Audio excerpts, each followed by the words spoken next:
Assalamualaikum warahmatullahi wabarakatuh. Perkenalkan, nama saya Muhammad Adam Aliansyah yang akan menjelaskan tentang digital intelligence. Apa sih digital intelligence itu? Jadi, digital intelligence adalah sebuah kecerdasan di mana kita sebagai manusia menggunakan alat-alat digital harus mempunyai kecerdasan-kecerdasan untuk memaksimalkan alat digital yang kita gunakan. Jadi alat yang kita gunakan tidak sembarangan kita menggunakan alat digital tersebut.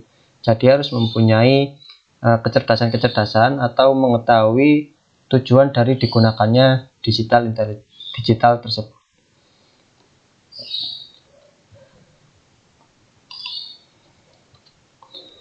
Ya, materi yang akan saya sampaikan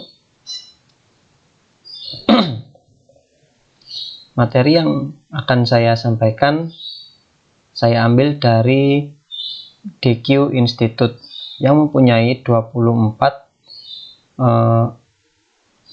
fokus atau pembahasan terkait digital intelligence. Namun yang akan saya jelaskan yaitu digital emotional intelligence yang terdiri dari digital empathy, dari digital citizenship, lalu ada self awareness and management dari digital creativity, lalu ada relationship management dari digital competitiveness. Yang pertama yaitu digital empathy. Apa sih digital empathy itu? Digital empathy adalah kemampuan untuk menyadari, peka terhadap, dan mendukung perasaan, kebutuhan, dan kekhawatiran diri sendiri dan orang lain secara online. Jadi bagaimana cara kita menyikapi atau peka terhadap perasaan dari diri sendiri maupun orang lain secara online melalui alat digital. Lalu, apa pengetahuan yang harus kita ketahui? Yaitu individu harus bisa memahami bagaimana interaksi online mereka dapat mempengaruhi perasaan orang lain dan mengenali bagaimana orang lain dapat dipengaruhi oleh interaksi online mereka. Jadi yang bisa kita garis bawahi yaitu mempengaruhi perasaan orang lain, mengenali bagaimana orang lain dapat dipengaruhi. Jadi, kita dapat mempengaruhi orang lain melalui interaksi online. Misalnya efek troll online, seperti itu. Jadi, kita harus bisa memahami perasaan-perasaan orang lain ketika kita berkomentar atau mempengaruhi orang lain. Next yaitu skill yang harus kita punyai yaitu individu mengembangkan keterampilan sosio-emosional dengan menjadi peka terhadap dan menghormati perspektif dan emosi orang lain melalui interaksi online yang sinkron dan asinkron dan mampu mengatur dan merespon dengan tepat. Jadi bagaimana cara kita mengatur emosional kita menjadi peka terhadap orang lain saat kita memberikan interaksi kepada orang lain tersebut melalui online.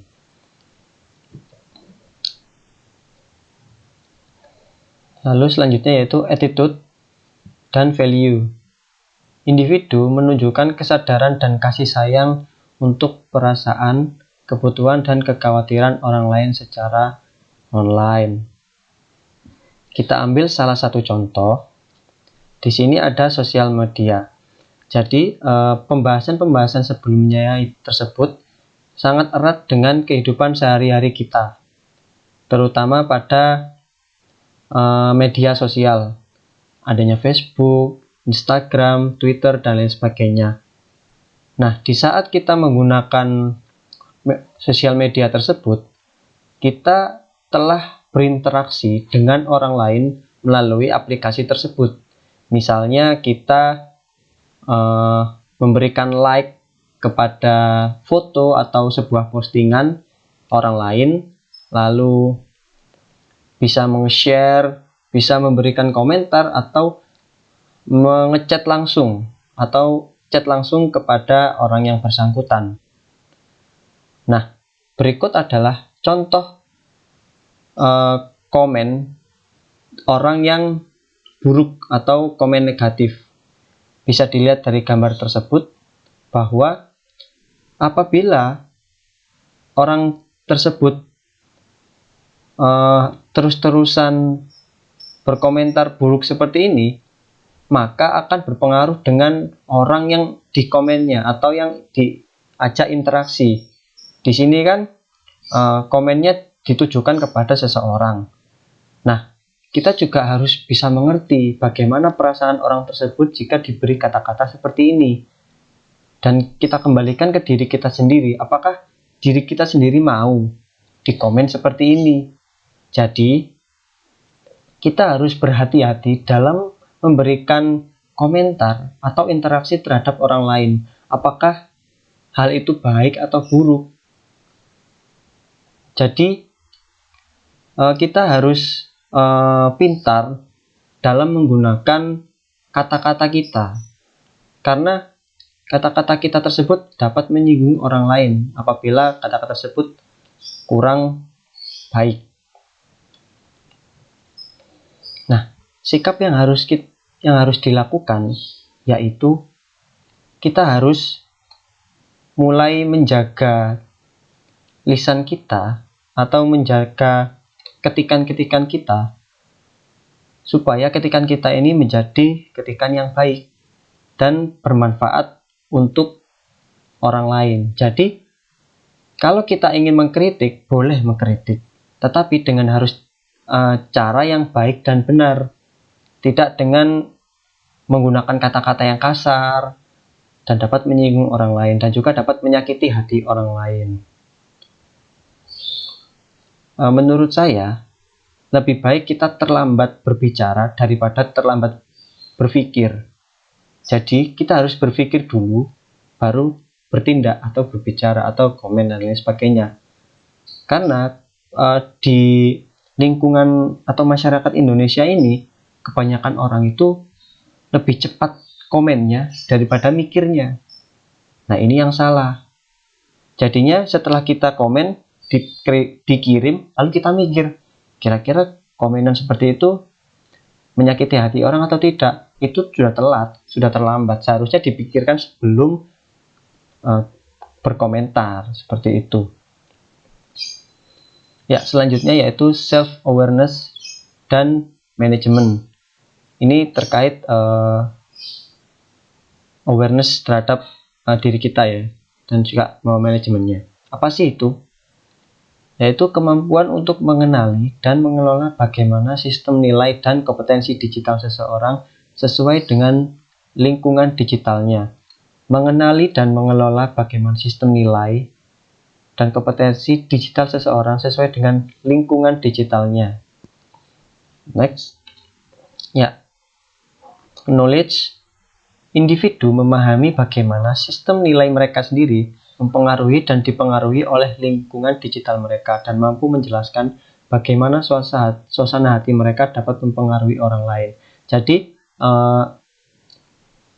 bagaimana kita bisa memahami sistem nilai kita sendiri ini dapat mempengaruhi atau dipengaruhi oleh lingkungan digital. Jadi lingkungan digital ini bisa berupa apa saja yang kita tonton, apa saja yang kita baca, itu termasuk lingkungan digital. Karena terkait apa saja yang kita baca atau kita buka. Dan mampu menjelaskan bagaimana suasana hati. Jadi orang-orang yang selalu membuka hal-hal yang positif, maka orang tersebut akan mempunyai suasana hati yang positif, yang gembira. Misalnya orang tersebut membuka tontonan yang mengedukasi atau lucu. Nah, suasana hati dari orang yang menonton tersebut akan menjadi senang dan gembira. Dan itu akan mempengaruhi suasana hati mereka apabila mereka melihat yang menyeramkan atau menyedihkan, maka suasana hati mereka akan seperti itu juga. Selanjutnya yaitu skill. Individu mampu mengidentifikasi dan menjelaskan emosi mereka, merefleksikan bagaimana perasaan mereka dapat dipengaruhi oleh pengalaman digital mereka, dan mengelola suasana hati dan impuls mereka sesuai dengan regulasi diri yang aktif.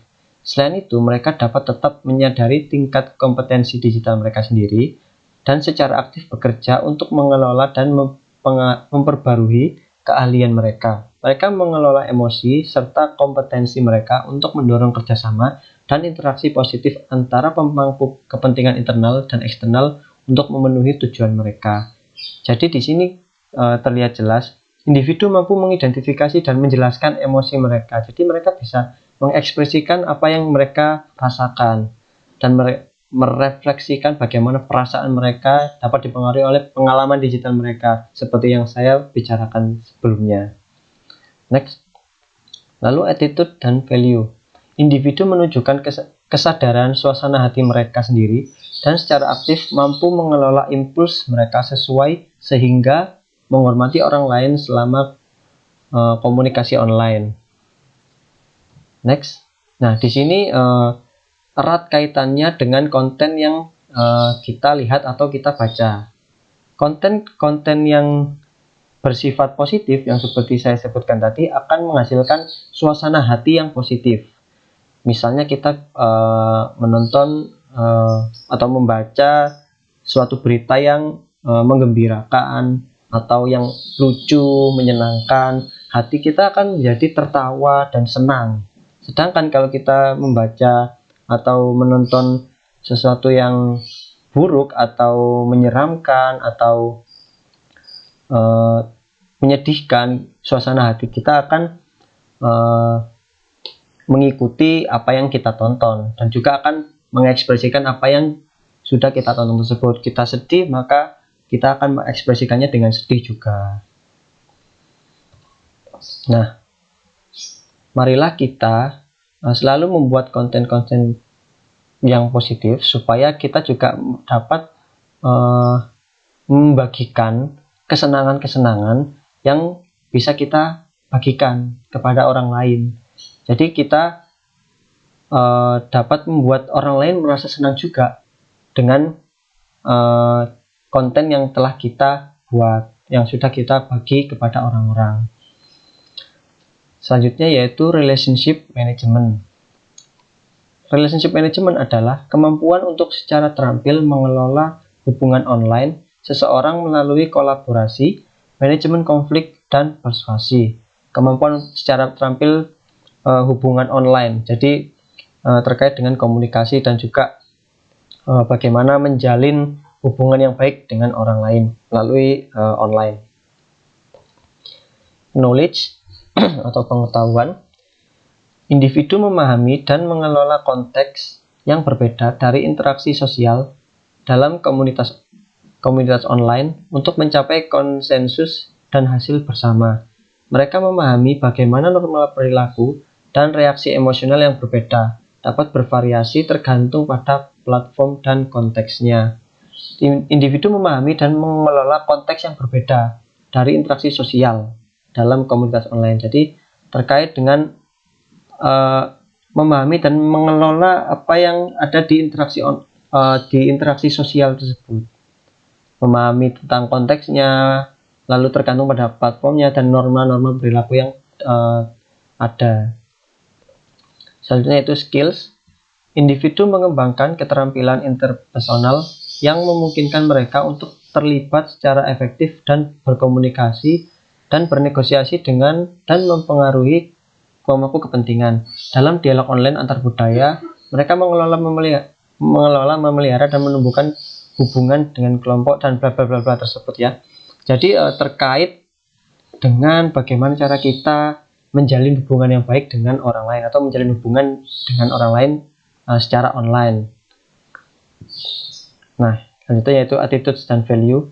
Individu menunjukkan motivasi diri dan komitmen untuk menyediakan budaya inklusif yang memupuk toleransi terhadap satu sama lain dan kerja tim untuk membangun dan menumbuhkan komunitas online yang positif. Jadi bagaimana cara kita menunjukkan motivasi diri kita kepada orang lain supaya dapat menumbuhkan motivasi juga kepada sekeliling kita atau lingkungan kita.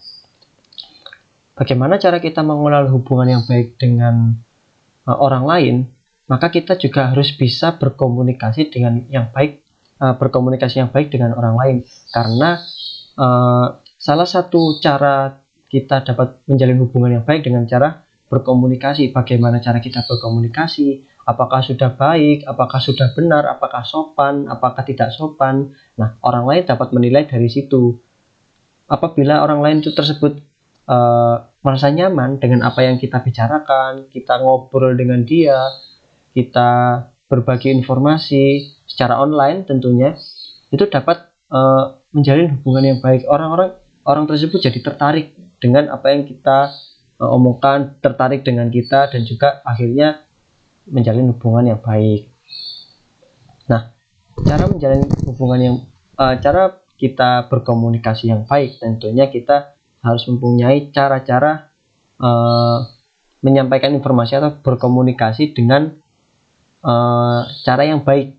Contohnya berbicara yang sopan, tidak berbohong, tidak menyebarkan isu-isu hoax, terutama di isu-isu hoax pada media sosial ini banyak sekali isu-isu yang disebarkan, yaitu hoax tersebut. Jadi itu tentunya tidak bagus, karena itu adalah berita bohong. Hoax kan berita bohong. Jadi orang lain tidak suka kalau kita membohongi, atau kita tidak suka dibohongi oleh orang lain, dan itu sangat mengganggu hubungan yang baik terhadap orang lain. Jadi kita juga harus mempunyai cara berkomunikasi yang baik, berbicara yang sopan, berbicara yang menyenangkan, mempunyai suasana yang menyenangkan, tidak menyebalkan, lalu yang menyenangkan, dan orang lain akan tertarik dengan apa yang kita bicarakan. Ya, mungkin sekian yang dapat saya sampaikan. Apabila ada salahnya mohon dimaafkan. Wassalamualaikum warahmatullahi wabarakatuh.